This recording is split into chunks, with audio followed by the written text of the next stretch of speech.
ГСП онлайн. Городские новости сейчас.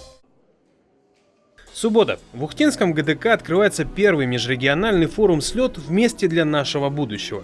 Его тематика – социальное предпринимательство, словосочетание крайне непривычное для нашего уха. Обсудить, что это такое, почему так нужно и как помочь развиваться направлению, собрались гости из правительства Коми, Ремесленной палаты республики, Фонда региональных социальных программ, представителей Лукойла и Федерального собрания России. Потому что действительно пока условия, может быть, не самые простые для ведения социального предпринимательства. Нет понятия, нет условий поддержки, но тем не менее, не благодаря, но вопреки, это явление ширится и увеличивается. Для того, чтобы шириться социальное предпринимательство продолжало и дальше, сейчас активно обсуждается само понятие этого направления на уровне страны.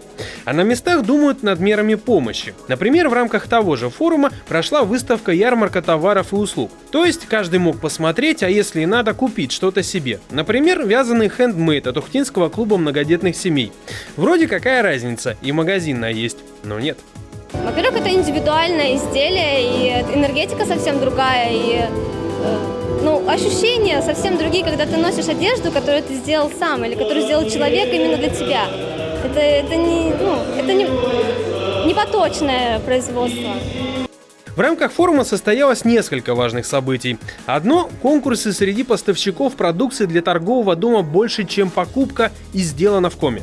А второе – круглый стол о реалиях социального предпринимательства, перспективах, проблемах и сути этого явления. Как говорится, вообще оно заслуживает права на жизнь в России. Во-первых, социальное предпринимательство имеет право на выживание, поскольку мы этот опыт изучали долго. Социальное предпринимательство является неким драйвером развития, и этому мы получили подтверждение, изучая развитие социального предпринимательства в западной экономике. В России очень много внутренних социальных проблем, поэтому тема, наверное, она, во-первых, снимет из государства некую нагрузку и, соответственно, поможет людям сделать все возможное в радиусе своих действий и изменить качество жизни даже на отдельно взятой территории. Фонд региональных соцпрограмм «Наше будущее» и Коми Ремесленная палата подписали соглашение о сотрудничестве. Благодаря ему соцпредприниматели смогут реализовывать свой товар на полках мини-маркетов автозаправок Лукойла, то есть помогли со сбытом. В завершении же форума определились и победители обоих конкурсов. Обладатели лучших социальных проектов получили средства на развитие бизнеса, а победители «Сделано в Коми» – возможность заключить контракт с торговым домом и представлять свои товары в России под этим брендом.